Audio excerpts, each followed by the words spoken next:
Hello again, and welcome to the Observer Reporter High School Football Preview Show. I am sports editor Chris Dugan. Joining me, high school beat writer Luke Campbell, assistant sports editor Joe Tuscano, and we're going to preview some games in Week 2. Although some teams are playing game number 3, it's called Week 2 of the high school football season. But first, Luke and Joe, let's play a little game here. There are 10 undefeated teams in the OR coverage area. It's 10 out of 22 are still undefeated. There's 4 teams that are 1-0, started last week with wins. Bell Vernon, Burgettstown, Carmichael's, and Washington won with a big win over a pretty good Charleroi team. There are 6 teams that are 2-0. California, which routed Fort Cherry, that was pretty easy, wouldn't you say, Luke? 40-0. I would clarify that as pretty easy. Yeah. I don't think anybody really expected that. Best Center is off to a 2-0 start. It had a win over Class AAA York last week. That was a pretty good win for the Bulldogs. And I said it in our preview show, don't sleep on Best Center. I had a feeling that they were going to be a pretty good team this year. And of course, South Fayette is off to a 2-0 start. Lions have only given up 6 points in 2 games. And they're known for their offense, but they play pretty good defense this year. Now, the other 3 teams that are unbeaten at 2-0 are Cannon-McMillan and Peters Township. The 2 local 6A teams are off to 2-0 starts. And West Greene is 2-0. And that has brought us to Kennedy Field here at West Greene High School to record this show. We're going to talk to Pioneers head coach Rod Huffman, and we'll have some video extras with some players from West Greene setting up their game against Mapletown this week in the Tri-County South. Now, Joe, I'm going to ask you a question. You can give me an answer here. When was the last time that Cannon-McMillan, Peters Township, and West Greene, those 3 football teams, all started the season with 2-0 records? Well, my guess would probably be when Rodney Wilson played for West Greene back in the early 90s. And I believe that was the years that Cathell was the coach at Peters Township. And Cannon-McMillan was... Cannon-McMillan was so-so. So-so. So I'm going to say early 90s. Early 90s? Well, you're wrong. Any other guesses? I'm going to go with never. Never is the correct answer. Cannon-McMillan, Peters Township, and West Greene have never been 2-0 in the same season. And that goes all the way back. We did some research, goes all the way back to, I think it was about 1963 when Peters Township restarted its program. So since the early 1960s, you never had Cannon-McMillan, Peters Township, West Greene all off to 2-0 starts. Now, those 2-0 starts, somewhat surprising because Cannon-McMillan had to upset a Hempfield team last week that everybody sort of had ranked in the top 10 in 6A, maybe as high as 6th I've seen Hempfield ranked. Yeah. And Cannon-McMillan, you might as well call those guys the cardiac kids because they're 2-0 and they've scored a winning touchdown coming from behind and scoring in the last 2 minutes of each game to beat Kiski and Hempfield. Yeah, and Jonathan Kincaid threw the touchdown pass. The previous week, this week, it was Trey Lewis who hit Graydon Picnic with a 10-yarder in the 4th quarter for a 33-28 win. They obviously benefited by Hempfield losing their quarterback, one of the better ones in the WPIL, and Justin Slowoski. Yeah, but I think Cannon-McMillan was winning that game when he got hurt. I was just going to say they were up when he went out, and good for them. The 2-0 start has to have people in Cannonsburg pretty happy. And Peters Township had a good win at home last week, defeated the Seneca Valley team that was in the WPIAL 6A championship game last year. So Peters is off to a 2-0 start with wins over Seneca Valley and Chartiers Houston. The Indians have a big game this week. Their 6A Southeastern Conference opener at home against Bethel Park. It's nice to start the season with 3 straight home games if you're Peters Township. And it's also nice to start 3 straight home games with Jake Cortez as your quarterback. And he threw the touchdown pass in the 4th quarter to Josh Casilli for that win over Seneca Valley. And as long as he's there, they have a chance to win. Yeah, that's going to be a good game this Friday night in McMurray. Peters Township hosting Bethel Park. Now, West Greene, 2-0 for the first time in Long time. Long time. Ever. Okay. West Greene will be playing Mapletown at Mapletown. Mapletown's sort of a, you know what you're going to get when you play Mapletown. You're going to get Dylan Rush running the ball about 37, 40, 42 times. Last week he ran 37 times for more than 300 yards, 6 touchdowns in a 42-14 win over Cornell. That was a non-conference game. And this week Dylan Rush, he needs 82 yards, I believe it is, to break the school's single-season rushing record that was set by Derek Bonner. And at one time, that his 47.93, I think it was the WPIAL record. Yeah, and not only that, how about this statistic for West Greene? West Greene is in their first 2 games have scored 99 points. They beat Avella 53-7 and Bentworth 46-13. And those 2 games, those 99 points, those are more points right now than the 2013, 2014, and 2015 teams scored in a season. So they're already ahead of them there. And they had to wait till the 7th game last year to reach 99 points or eclipse 99 points. Yeah. So, and the way they're doing it, it's unlike what Mapletown's doing. You don't know who's going to touch the ball with Zach Pettit, with Ben Jackson at running back. I mean, and they've thrown the ball too a little bit. The diversity on offense is what is making West Greene into, I hate to toot my own horn, but a playoff team, like I said in the first show that we had, since the first time since 1993. Yeah, we talked to Rod Huffman, the head coach of West Greene. Got a little preview of the game against Mapletown. Let's hear what he had to say.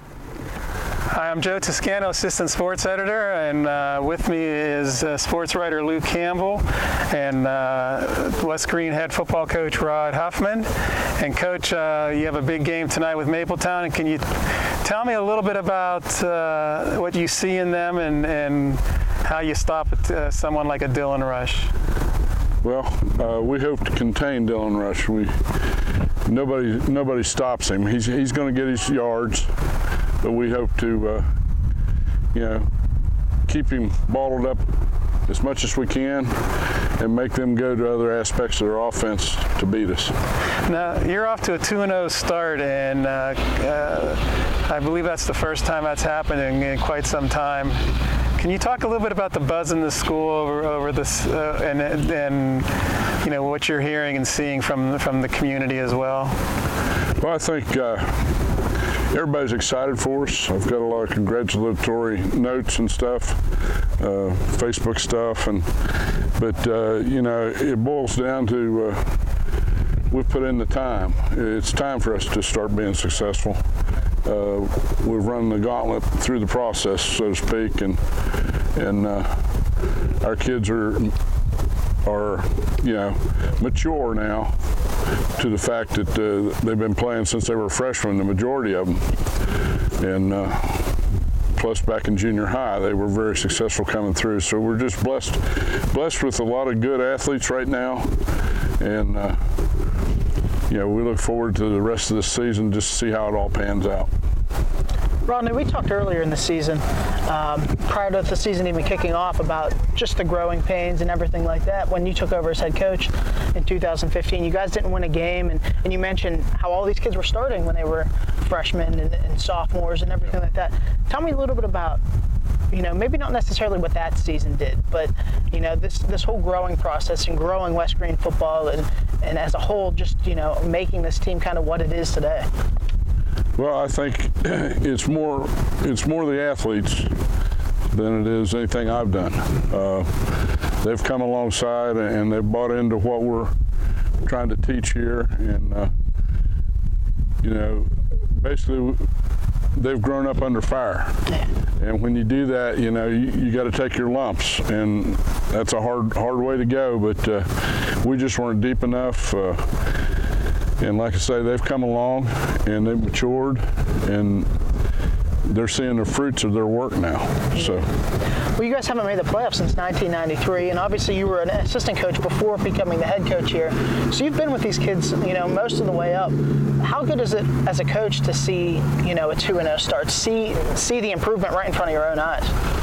Oh, it's a real blessing because you start, I never got frustrated because I knew I've come from other programs that started, actually two programs that started from scratch. And like I say, it's a process, and I knew what it was going to be what we had to go through before we could really start reaping rewards. And the kids, like I say, we were just blessed with a super duper group of talented athletes that are willing to put the time in and work hard. And our coaching staff puts them in situations and with game plans and whatnot that we've been very successful coming out of the chute, and we just hope to carry that on. We're back at the Observer Reporter High School Football Preview Show. We're sponsored by our friends at Cohen Tire Company. That's off of Chestnut Street in Washington. Luke, when you look at this week's games, which ones do you feel like are pretty good matchups? The one that I have my eye on is Peters Township Bethel Park. Peters Township lost to Bethel Park 28-7 last year, and Bethel Park pulled probably maybe even the upset of the entire Whippeal last week when they beat North Allegheny 35-15, and they were able to do it strictly on the running game. As a team, 348 yards on 50 carries. That's almost averaging 7 yards per carry against NA.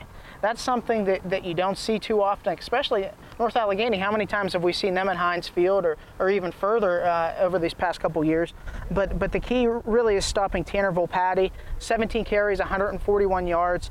John Delano also had 8 carries for 143 yards against the Tigers last Friday night. So really it's going to come down to stopping that Bethel Park run game for Peters to be 3-0, I guess, on the season.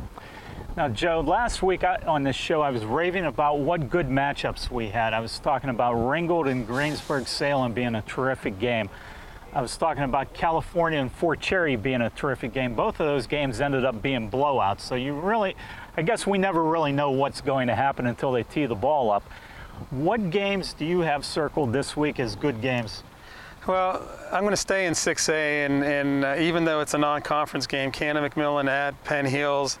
If Cannon-McMillan goes to 3-0, they got to stop a Tank Smith, who ran for 128 yards and 3 touchdowns last week in a 54-21 win over Butler for Penn Hills.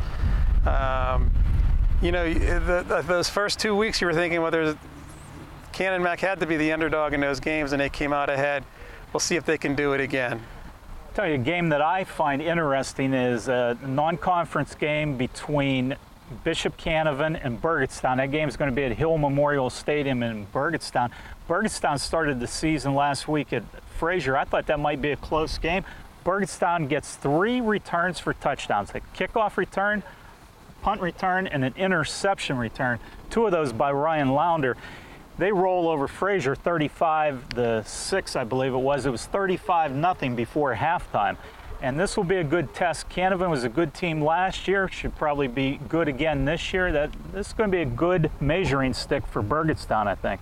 And Burgettstown lost to Canavan last year, 31-15. Canavan's first game of the year. They're actually, I guess you want to consider it a short week. They played Clairton on Saturday. They lost 32-0. But really, what can you learn from that? Exactly. Again, everybody loses to Clairton in the regular season. So. Yeah.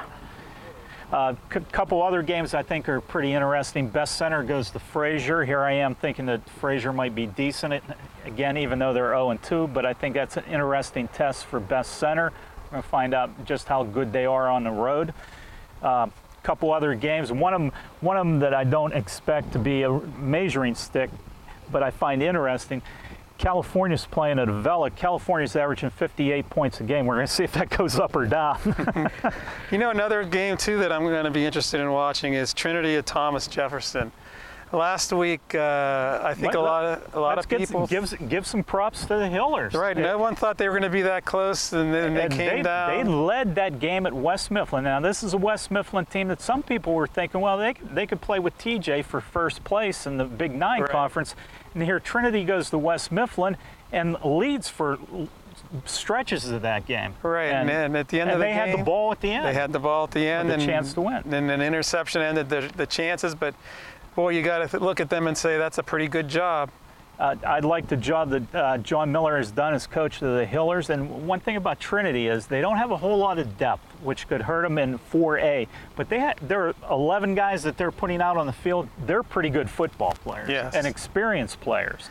And as long as Joey Curley stays healthy at tailback, they've got a shot. Okay, we're going to play one more little game here. Total number of carries that Dylan Rush has in the game against West Greene. Well, it's gonna be a close game, I think. I think that, as Rod mentioned earlier, that Mapletown is going to feed him constantly.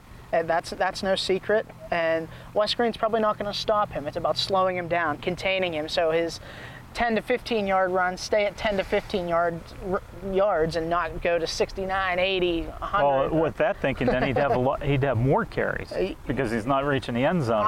I think a comfortable number for him, and I'll sit at 35. Okay. Over or under 35 carries? Over. Okay. I'm going to say 41. 41, okay. 41, because they'll probably get 50 plays, and I think 41 of the 50 plays will sit. Well, that wouldn't be a career high, 41. That does it for this week's Observer Reporter High School Football Preview Show, sponsored by Cohen Tire Company of Washington. Join us next week and we'll find out if over, under 35.